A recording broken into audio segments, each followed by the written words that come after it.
Have you ever experienced a piece of media that completely changed the trajectory of your life? It doesn't happen very often, but it happened to me most recently when I finally watched The Legend of Vox Machina on Amazon Prime.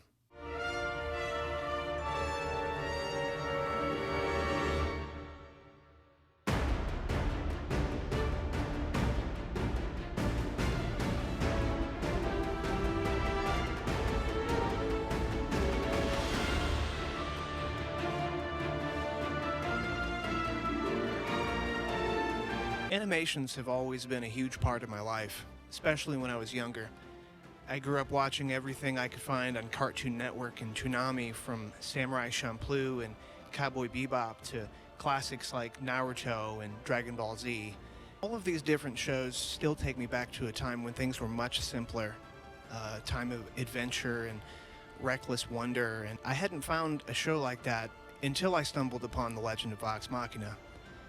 I found this show when I was in a really low place. I had just got done being a kitchen manager for a year. I had tried to string together a group of musicians to call a band maybe 3 or 4 times and failed.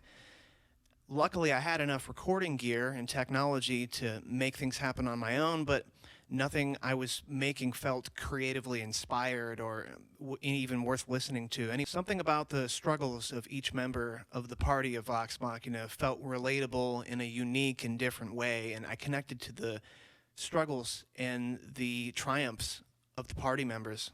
That there's always a glimmer of hope, no matter how bleak things may seem. The Legend of Vox Machina opens up to a group of dysfunctional mercenaries in the middle of a bar crawl trying to outdrink a Goliath in a tavern. Some of it seemed a little bit like very well-used tropes, but they kept finding new ways to reinvent things I had already seen. It wasn't very long before I was hooked.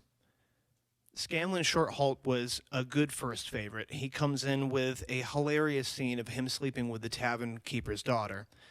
Then Pike and Grog together. Grog is a hidden bit of genius because he has a different type of rapport with every character.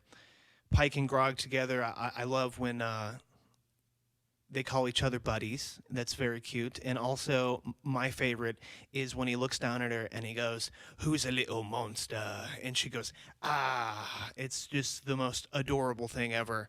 Grog and Vax are hilarious, constantly punching each other in the nuts and tripping each other and playing pranks. Yeah, good one. 75. 5? He was just at 2. Oh, yeah, that was a 3-pointer. You see, the rules of ball tag are as complex as they are beautiful.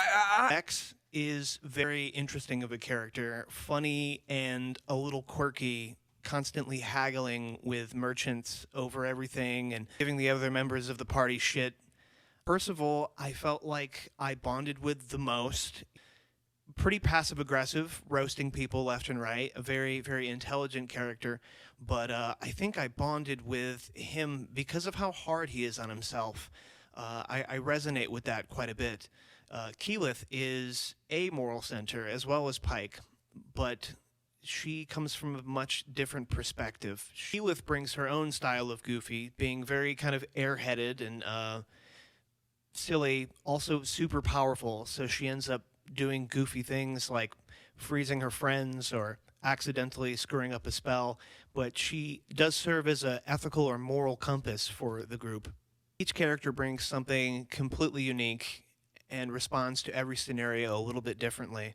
The pacing of the show starts out a little bit slow to set up the plot, but as soon as you get to the Briarwood arc, when you're fighting against, spoilers for anybody who hasn't seen, when they start fighting against Delilah and Silas Briarwood, from that moment on, it just is like breakneck pace, fight after fight.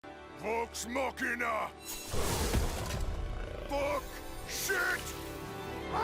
Once I finished season 2, I kept doing Google searches, trying to figure out when the next season was going to come out, learning more and more about the creators, because I'd never seen anything just like this. And that's when I stumbled upon Critical Role. As my nerdy obsession with Critical Role grew even deeper, I started realizing that all of the cast members who play the different characters on Critical Role have been in the backdrop of animation and video games in my childhood, pretty much from the very beginning. Matthew Mercer played Levi in Attack on Titan and McCree in Overwatch. Justice ain't gonna dispense itself. Marisha Ray, who plays Keyleth, also voiced Margaret in Persona 4. Welcome to the Velvet Room. Taliesin Jaffe, who voices Percy, has been in the industry since childhood, voicing roles like Basil Hawkins in One Piece. I've made the nature of my power perfectly clear to you.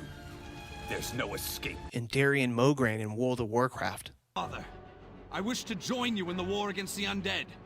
Travis Willingham, who plays Grog, was the voice of Colonel Mustang in Full Metal Alchemist. Personal favorite, as well as Portgas the Ace in One Piece. Is he insane? Fire Fist is heading right towards us. Let him come. Our ship. And then there's Laura Bailey, who plays Vexalia. Not only has she voiced characters like Keiko Yukimura from Yu Yu Hakusho, Go want me to do what I feel like. Since when does Yusuke care what Keiko has to say? but she was also Kid Trunks from Dragon Ball Z. Guess I'll go super.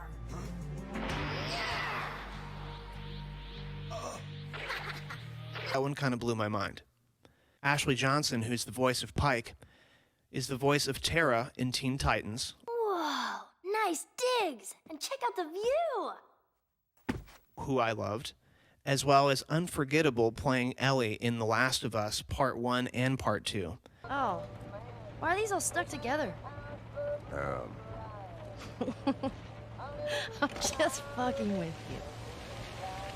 Bye-bye, dude. Sam Riegel, who plays Scanlan Shorthalt, was the voice of Donatello in Teenage Mutant Ninja Turtles, Sometimes, geek power is what it's all about. as well as Phoenix Wright, Ace Attorney. Objection! Liam O'Brien, who voices Vax'ildan, has voiced characters like Gaara in Naruto, Sand coughing! as well as Gollum in Shadow of Mordor. No, Prime Master is good.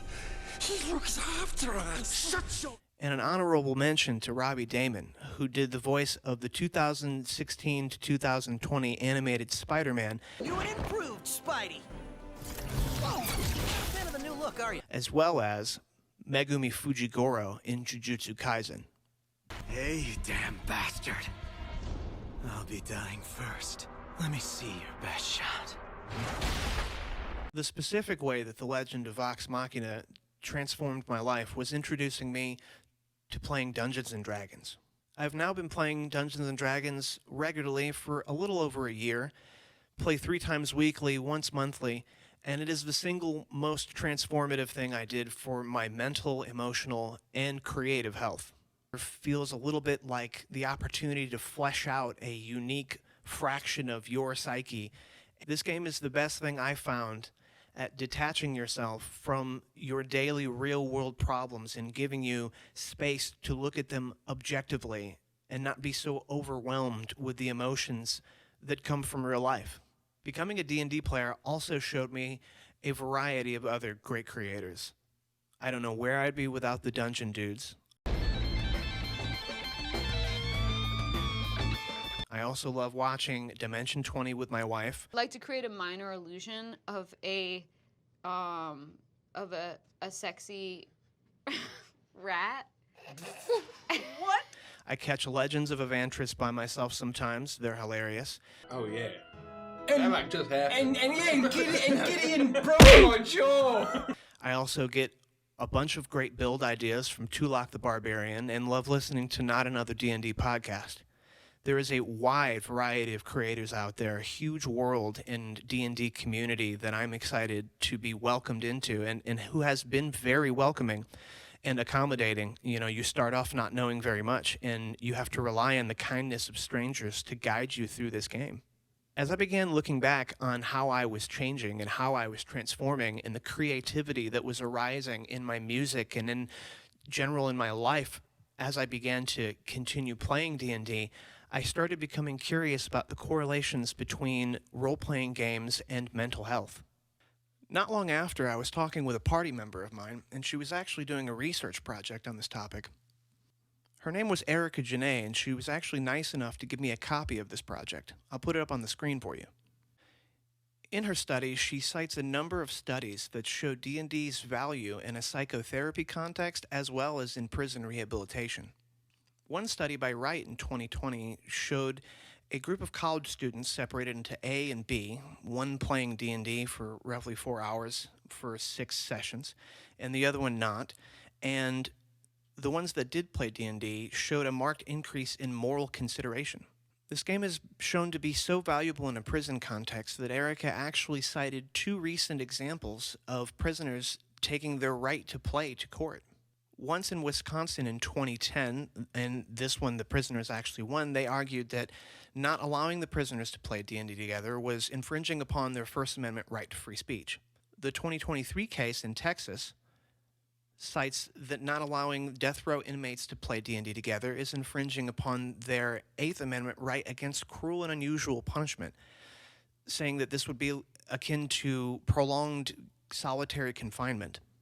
Erica also cites a study by Garcia in 2017 that shows D&D's ability to help therapists navigate cross-cultural boundaries and explore cross-cultural issues by maybe playing a different gender or a different species entirely. I can think of plenty of times playing in my Tuesday night where we have a goblin in the party and we have like a bird person and a cat person, and every NPC, the other humans, elves, and things, they all react differently to each one of these based off of how the world is built. There are social implications and stigmas that are aligned with every race and species you can play in the game. This can be very therapeutic to help explore them in a safe environment with friends. To add to this point, Erica has quoted Ritchie in 2017 saying, "D&D is regarded by many inmates as one of the few acceptable multicultural social activities in prison." In closing, I suppose that this video wasn't completely about the Legend of Vox Machina, but also about how D&D was the tipping point for me in reclaiming my mental, emotional, and creative health. I hope whoever sees this goes out and gives the Legend of Vox Machina a watch. And more, I hope that this might give you a little bit of an inspiration to investigate D&D on your own, or any other tabletop game out there. There's several to pick from. Finally, I want to say thanks Matt, Travis, Laura, Ashley, Liam, Sam, Marisha, Taliesin, and sometimes Robbie for chasing your dreams and leaving something truly wonderful for a bunch of nerdy-ass kids like me.